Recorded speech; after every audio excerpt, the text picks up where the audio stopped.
Ladies and gentlemen, and welcome to the Wolf's Den today. Today, we're lucky enough to have Sarah H. in the studio. Hi, Sarah. How you doing? I'm doing great. Thanks for having me. Thanks for stopping by. I love that. I love your hair there. I like that purple in the front. That looks really good. Thanks very much. It kind of changes every couple of weeks with my mood. Yeah, but I noticed that you're pretty partial to purple. Yeah. Yeah. I like purple. So, hashtag Heartbreak Love Songs. That's my EP. That's your EP. Yeah. And we're going to listen to that today. Now, you put this out in 2016? Yeah. Well, yeah. It came out in 2015, 2016, somewhere in around there. Yeah. And it's a labor of love. It is. It was a lot of fun to work on it in the beginning, and then I was working with two musicians, and my guitar player, Jamie Butler, he passed away during the middle of recording, so we kind of had to halt everything. And after a couple of months went by, I decided, well, I needed to kind of commemorate like the work we had did together, because we had worked together for almost 2 years, playing shows all over Halifax and Nova Scotia and stuff like that. So, and I wanted to give something to his family and to his friends to remember him by, because he was very well known in the music industry as well. So my brother and I worked together, and we did everything we could with the cuts that we had of the track, and put those 4 songs together. Well, it's an excellent CD or you. EP, whatever we want to call it. It's an excellent piece of your talent. How Thank about you. that? Thank you so much. Falling Down, the first song, I don't know, I listening to it, the hauntingness, and I don't mean that in a bad way, but the just the tone and everything of your voice, it just takes us and draws us right into the song right off the bat. Thanks very much. Yeah, most of my songs are written about my failed relationships that I've had over the past. And that's why it's called hashtag Heartbreak Love Songs, because they say write what you know, and I'm really, really good at breaking up. I've done it a lot of times. So these are kind of all, they're all just for, testament of the relationships that I had failed. Well, I like to say I'm like a chubby Taylor Swift with a cooler hairdo. There. I'll agree to that. I won't argue with you on that at all. Oh my goodness. But it's great. It's a great way to have that kind of attitude, though, I mean, life, no matter who we are and what we do, life is going to kick us. Oh my at some gosh, point yeah. in time. None of us are going to get away without getting a kick. Yeah. It's like therapy for me, I guess is the best way to put it. Like I've gone through a lot of things in my life. I was homeless as a teenager and for part of my adult years. I then had a child and went through separation with his father, and then found out my son was autistic, and I had a lot of things happen in my life, and I've just dealt with each thing one by one, and but the thing that I had the hardest time coping with, I found, was like my relationships. They were the things that I couldn't really figure out or do, and it was the best way for me to cope and deal through what I was going through was to write it down in song. Yes, and you get the message across really, really well. Now, Falling Down has got a really good message to it, and then Nowhere Bound. Yeah. Like that. That's pretty prolific, actually. When you listen to the song, the title of it really kind of hits it on the head, doesn't it? Yeah, well, it's about being with somebody who sort of just has no direction, and they're trying to keep you there and pull you into that when you have another direction to sort of go, Yeah. And so... Yeah, it's not good when somebody's lost and they're trying to drag you with them. Exactly. Like, I know the way. Yeah. No, you don't. Yeah, and it's about sort of like releasing that person from your life and releasing that like negative sort of thinking. Well, every time you're in a relationship and something goes wrong with it at the other end of it, as long as you learn something when you come out, it doesn't have to be always bitter. Exactly. It can be a little bit of both. It can have some bitterness to it, but as long as there's a learning curve there, and then it's not a mistake. Well, exactly. And I don't look at anyone I've ever dated as a mistake. I've only ever looked at it as you know, just, yeah, exactly, a learning process. And so this is what I've learned, and this is how far I've grown from it. And I mean, most of them know their songs. Like, most of them know, like, it's not hidden from them, like, what this song's about, you know. Well, So. you know, the Taylor Swift reference really comes in play here. Yeah. Ladies and gentlemen, we're going to listen to Falling Down and Nowhere Bound from Sarah H. right here on CIOE 97.5, your real Atlantic radio station.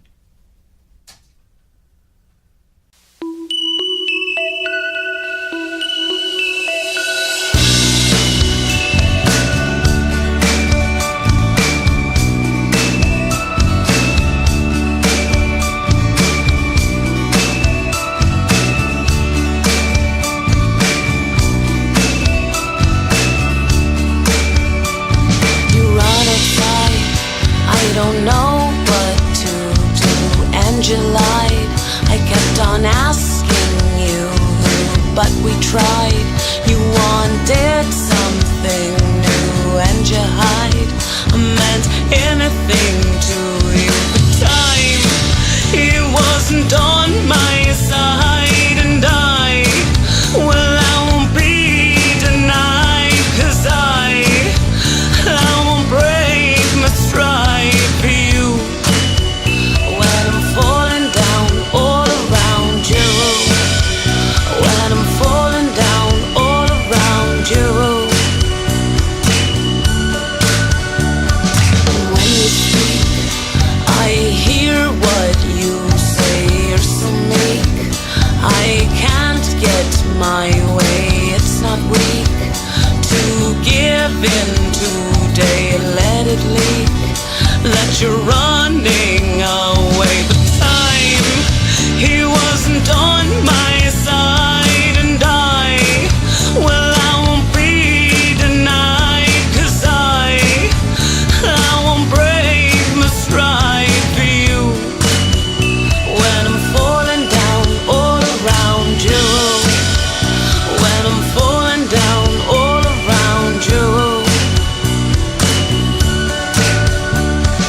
circles, or you'll be nowhere bound.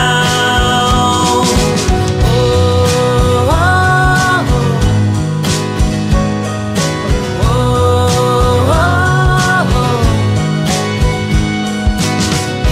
Now it's finally over, 'cause I took the last step. I'm not coming back, baby, 'cause I let go of your hand. So stop spinning in circles, or stop spinning around.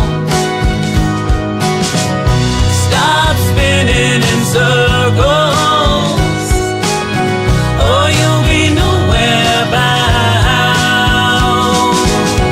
You grew up too fast, just trying to make it last, and now you're spinning in circles, circles. Oh, oh,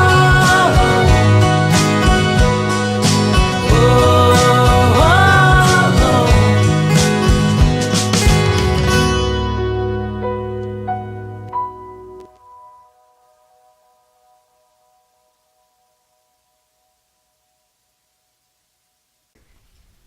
Welcome back to the Wolf's Den, ladies and gentlemen. Today we've got Sarah H. in the studio. Sarah, I tell you, falling down and nowhere bound.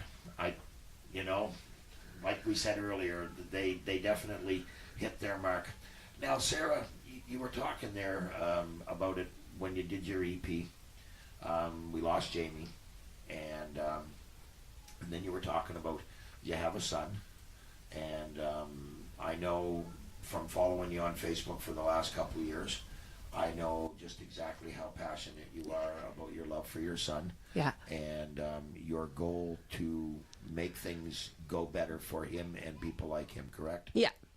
Well, my son's 14, and when he was diagnosed with autism, he was 5. And so it's been almost 10 years. And in the course of that time, it's been a lot of struggles and a lot of, challenges with the government, with, healthcare, with things like that. So it's really about sort of trying to make him have the best quality of life.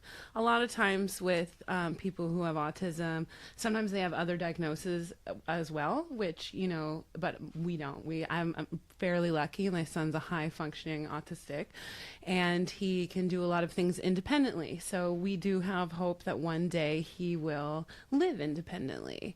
And so we're always just constantly trying to work for that. He was going to a private school when he was in grade 7, but unfortunately the government wouldn't help fund the school, so we had to shut the school down. And now he was reintegrated back into public school for most of junior high, and he's about to go into grade 10. And yet again, here we are trying to get him back into a private school that has a 4-year program as opposed to the typical 3-year program. Yeah.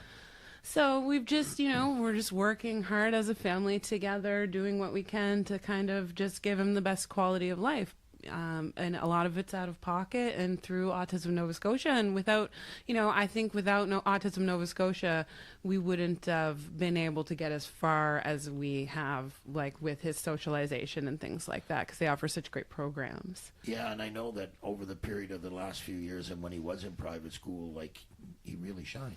Yeah, we were getting a real good sort of balance between, the social part of it and the education as well. I find in the public school system, like he's in a really great public school right now, and all his teachers and principals and everyone are working so hard with him and are doing the best they can to find a balance, but there's just doesn't seem to be the right sort of balance in the public school system for kids such as this, and I mean, I totally 100% believe in like the inclusive system and things like that. I think that's great, but I just think that we need to sort of reformat how the program is put into the system, because we've been through it for 10 years. Well, that's it. In the system, unfortunately, was designed, 100 years ago when autism wasn't even a word. Yeah. So they used to call people in the 50s refrigerator mothers. Refrigerator mothers. Yeah, because they was talking, because autism has to do with like inner sort of stuff, and there wasn't a bond. But I mean, anyone who's ever met my child and has seen me interact with them knows 100% there is a bond there. Yes. You know, I mean, he's the most loving, adorable little dude that I've ever, you know, gotten to have in my life, and I'm so happy. But it's just sort of, sometimes it's frustrating because you see all the developments that happen in other parts of Canada or in the UK and the systems, how they have built there, and there's just like more opportunity, and here we're really, really struggling. I mean, you see all kinds of stuff in the news about the crisis center with the IWK and things like that, and we've been really fortunate to not have to need those things. But, you know, obviously it's enough with the paperwork. It's time to really get these programs implemented. Well, that's it. And I mean, for you, like you said, you know, hopefully someday down the road, you know, your young fellow will be able to live on his own and, you know, and do all right. And I mean, and why wouldn't you want that? Exactly. You know? Yeah, exactly. Now, this next song we're going to listen to, Is It Over?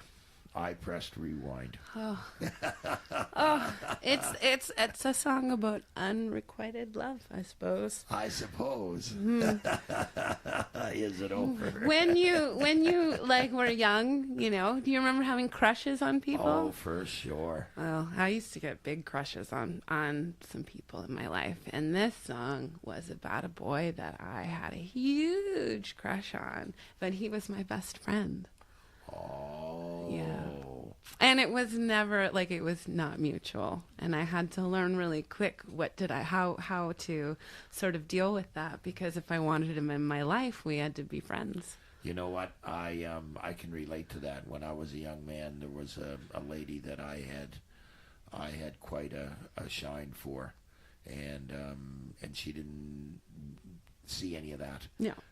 We were just best buds, and, you know, please don't take it anywhere else, because it's not how I feel. Yeah, exactly. And we had that conversation. He said to me, "Sorry, friend, but I don't feel that way." But you know what? Yeah. He's still my best friend now. Yeah. After, you know, it's been almost like 10 years. Yes. And he's still my best friend today. So Yeah.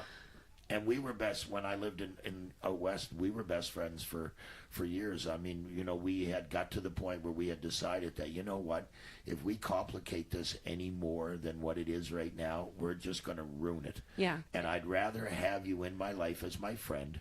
He's than not more have like you. he's more like my brother now. Yeah. That's how it has Yeah. been. I mean, my crush was a long time ago. I got over it You quick. got over it, I yeah. wrote the song. I got over it. Good for you. Yeah, no, you know, some of my best friends and some of the people that I get along with the best are people from the opposite sex, and I'm very blessed that I have a wife that understands that. Otherwise, I'd be single. You know, I'm known for my hugs, so if my wife was jealous, it wouldn't be good. Yeah. But no, you know, sometimes that's the maturity we have to figure out is that, you know what? It's over. I pushed the rewind. Yeah. Away we go. Yeah. How's this gonna work now? Yeah. Yeah. And you know what I mean? And that's the awkward thing, too, is that when you get to that stage and you have that conversation, you know, and before the conversation happens, you're wondering, oh, am I going to wreck this? It's better to be brave, I've learned. Yeah. Yeah. And, you know, when you tackle things head on, you know, sometimes they don't work out the way you want, but at least then you know. I got a song out of it. Yeah, you sure did. Holy cow, we've got messages coming into the den. Listen to that, I tell you. Sarah, that's the president calling you. He says, "Is it over?" I pressed rewind. Oh, well, things like that happen when you're doing radio, ladies and gentlemen. Sarah doesn't know what to say anymore. The president's that just calling. threw it right out. Yeah, the president. Yeah. Well, maybe not the president. I don't know. Somebody important's calling anyway. It's my All mom. Right. Ladies and gentlemen, we're going to listen to Is It Over? I Pressed Rewind right here on CIOE 97.5, the home of East Coast music.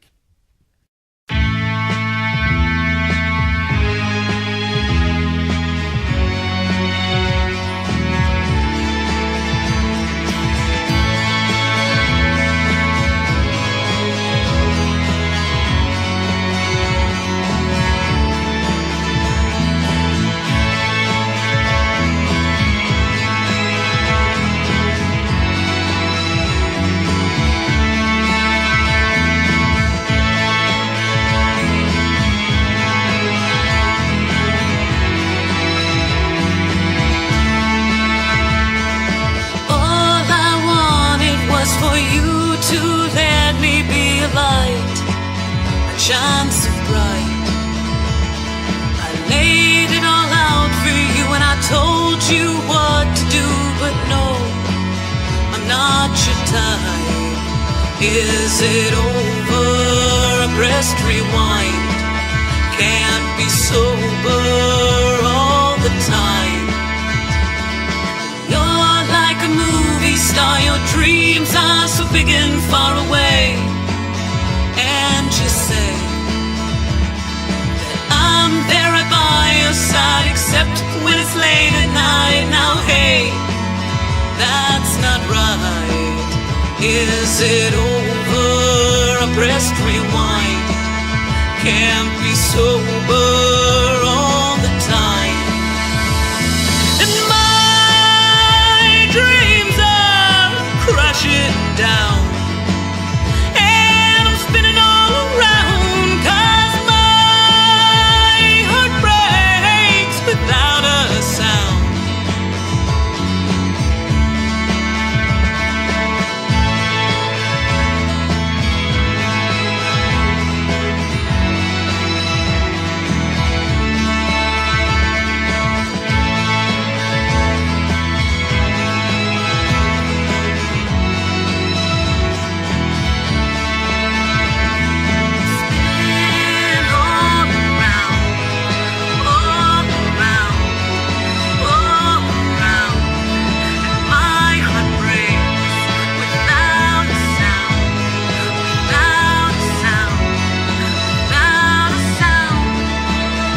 Is it over? I pressed rewind. Can't be sober all the time. All I wanted was to be part of your charmed life. But who am I? Waiting around for you, I gave it up for you, but no, I'm not your type. Is it over? I pressed rewind. Can't be sober all the time. Is it over? I pressed rewind. Can't be sober all the time. And my dreams are crashing down. And I'm spinning all around, 'cause my heart breaks without a sound. Oh, and my dreams are crashing down. And I'm spinning all around, 'cause my heart breaks without a sound. Is it over? I pressed rewind. Can't be sober all the time. And my dreams are crashing down. And I'm spinning all around, 'cause my heart breaks without a sound.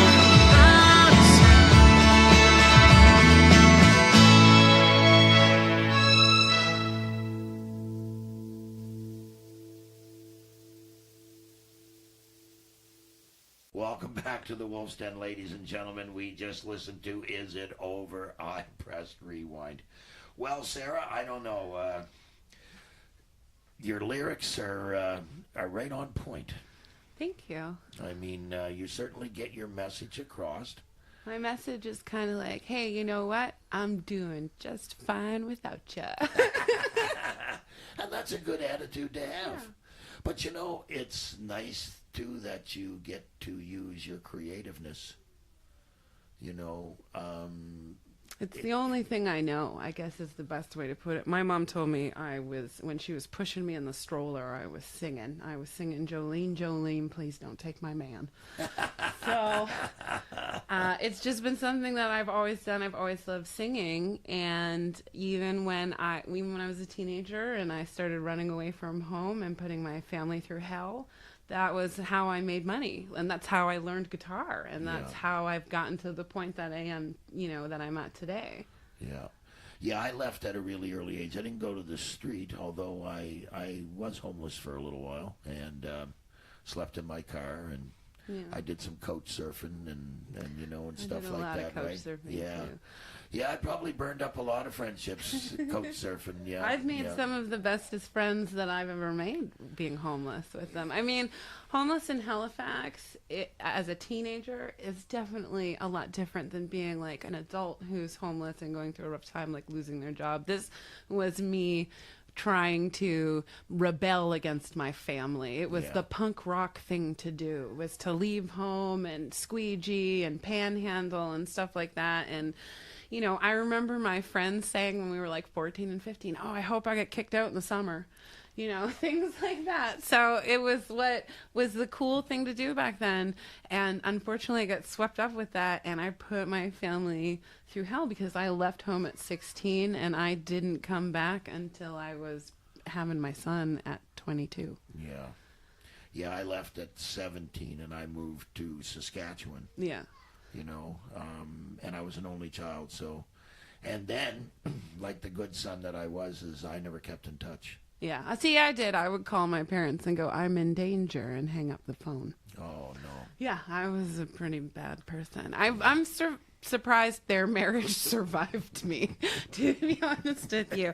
But because they are loving and they are wonderful people and they've always been very supportive and there for me. But it was just me being, I can't help but, you know, be honest about it. I was just being a smart ass, I guess, Yeah. is the best way to put it. You know what? We all have our road that Yeah. we're going to go down, and there's a reason. Yeah. You know, do we always make smart decisions? No. But at the end of the day, I mean, did you learn anything, Sarah? I learned how to play guitar. There you go. Yeah, You know? no, I learned a lot. And I mean, I was always the one who was going to go to the beat of my own drum no matter what anyone said to me anyways. But yeah, no, I've got to experience a lot of really wonderful things being in Halifax and meeting the people in the community. People have reached out and helped me a whole lot. I did a lot of couch surfing and stuff like that. And like I said, some of my best friends today are people that I was homeless with. Yeah. And, you know, and then I've seen a lot of bad stuff, and I've been through a lot of bad stuff as well. Nothing too scary or too traumatizing, thankfully, but, you know, I have seen fights and things like that, and people get robbed and stuff like that, and have had altercations with the police, and all kinds of colorful things happen. But, you know, it's made me rough around the edges and made me quite the survivor I am today. Well, you know, like I say, we have to experience what we have to experience to make us who we're going to be. Mm-hmm. You know, and I mean, and I know I made a lot of mistakes in my early teens. I was very bitter. I had a really big chip on my shoulder, and I was very angry, and I lashed out. And some of the people that got hurt shouldn't have got hurt. Oh yeah. Even the people that had done me wrong shouldn't have got hurt the way that they did.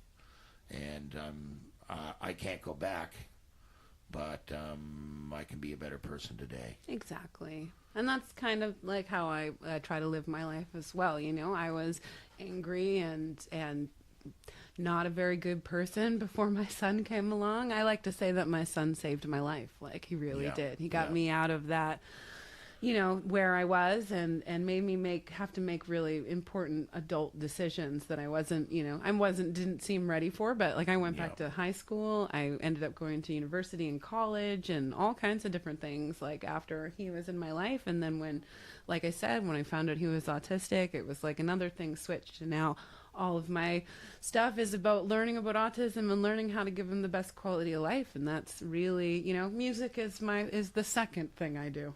Yeah. You know, Mom is the first. Yeah. Yeah, that's the first and most important job. yeah.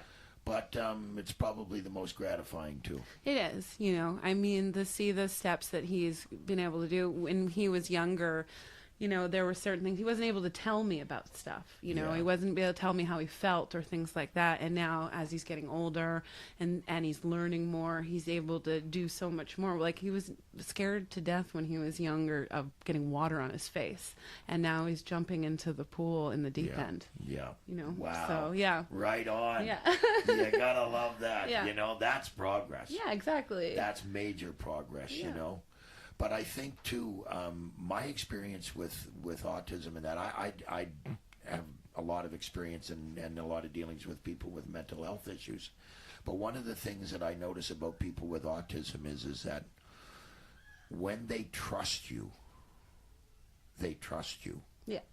You know, but that doesn't always come easy. No, I don't find that it does. I mean, my son, I think he the problem is sometimes when they put too much trust into people they don't know, you know, and that's Yeah. the sort of thing we have to sort of be prepared for, Yeah. is that you can't always necessarily trust people. We had an incident that happened with the bus where Yeah, we were trying to really? just get on the bus and the woman wouldn't open the door, wouldn't tell us why. I mean, it was safe to do so. I had to call in a complaint. I was contacted. The people told me I was right. They checked on the videotapes and that I was correct. It was safe, but she wouldn't open the door. And it was just odd because I thought if my son was there by himself and wanted to get on the bus and she wouldn't verbally communicate, he wouldn't understand because all of the pictures looked right. Everything was right. She was at the stop. It was safe to open the door.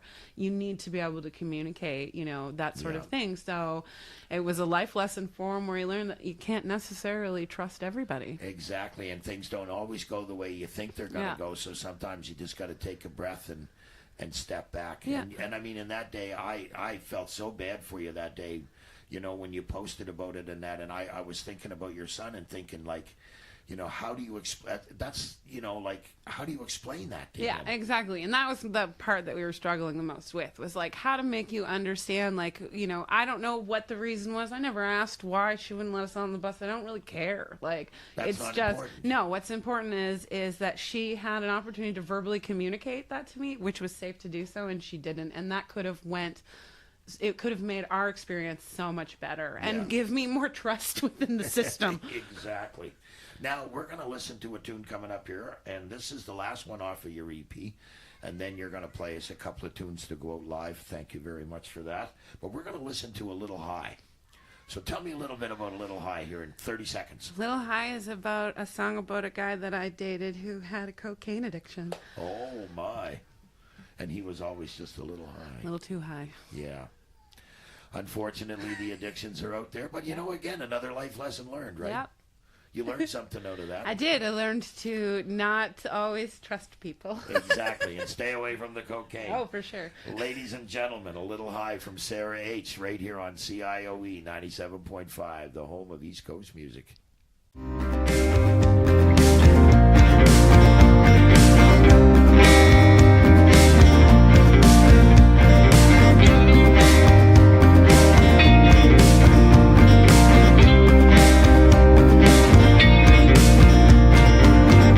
Old souls are lost, just hard to find. You hold on to what's left of mine.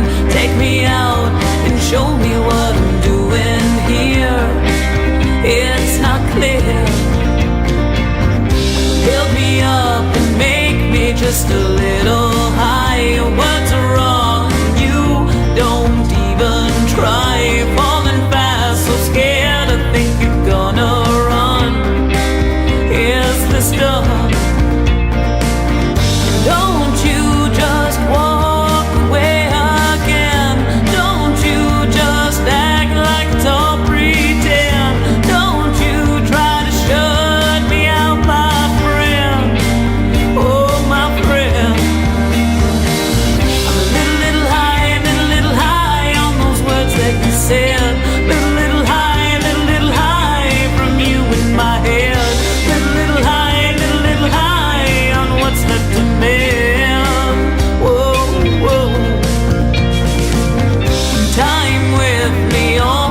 said, little high from me in your head. Little high on what's left to mend. Whoa, whoa. And don't you just walk away again. Don't you just act like it's all pretend. Don't you try to shut me out, my friend. Oh, my friend. I'm a little high on those words that you said. Little high from you in my head. Little high on what's left to mend. Whoa, whoa. I'm a little high, little high. I'm a little high, little high. I'm a little high, little high.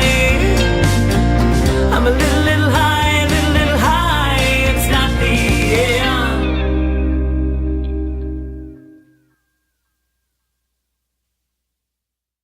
Welcome back to the Wolf's Den, ladies and gentlemen. It's quite the day here today, I can tell you that right now. We just listened to A Little High. I don't know, there might be something in the room here. Holy cow, it's just foolish today. We're having a great time. Thanks for stopping in, Sarah. I have had a wonderful time here with you Excellent. I'm in the glad. Wolf's Den. There you go. See? We don't bite. We don't hurt. Nobody loses any fingers or any blood. I was hoping to. Well, maybe after we turn off the mics. So now, Sarah, you're every year in the summertime, you for the last few years. I've played Riverfest in Yes. Bridgewater, right? Yeah. So much fun, so amazing, so wonderful. I love everyone involved in it. I love the guys who put it on. I love all the acts that come. I love all the people I've met. It's wonderful. But last year, it rained so hard and was so awful Yes. and ruined the field that we were using. And like usually I think it's like donated and they just like do the maintenance or whatever and pay for the maintenance. And it was completely trashed. So they are holding a benefit to help raise money so we can have Riverfest next year. Excellent. This year, I guess, for the summer. Yep. And so it's at the Best Western in Bridgewater on February 24th, and doors open at 7 p.m. All right, and you're playing. I'm playing, and Short Notice is playing. My buddy Tony Rogers. Yes, and Yes. Brazen's playing. Excellent. Yeah, and Black Whiskey Voodoo Collective and Dolly Van Gogh are playing. Wow. And the Oasis Belly Dancers will be there as well. Oh, I've seen them. Yeah, they're Yes, great. They are great. I know. That's worth the admission. And how much is it? I have no You idea. have no idea.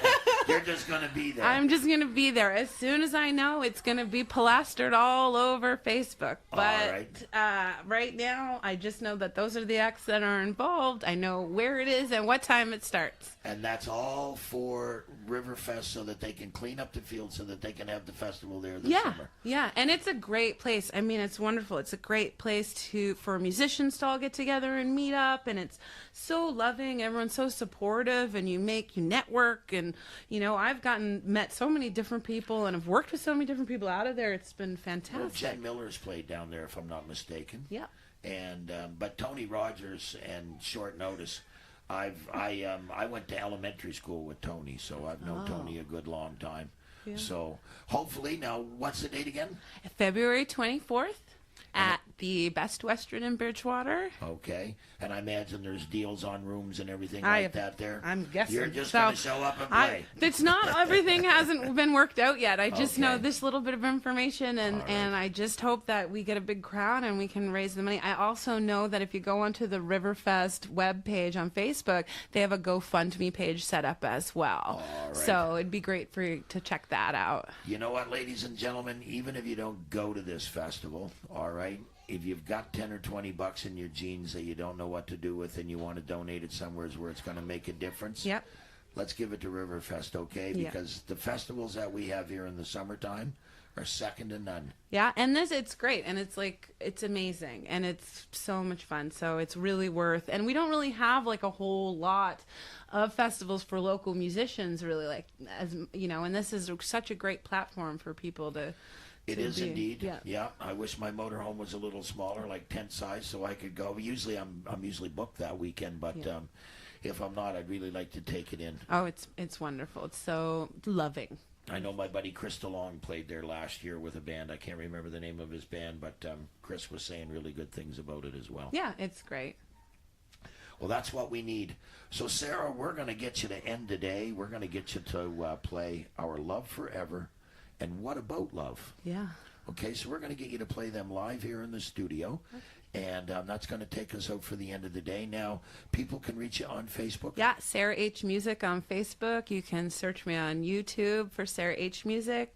All kinds of. Actually, you can just Google it and I'll pop up. You'll pop up. I'm the girl with the funky hair. That's I was just you took the words right out of my mouth. I was going to say all you got to do is look for the hair, and usually there's a tint of purple in there. Yeah.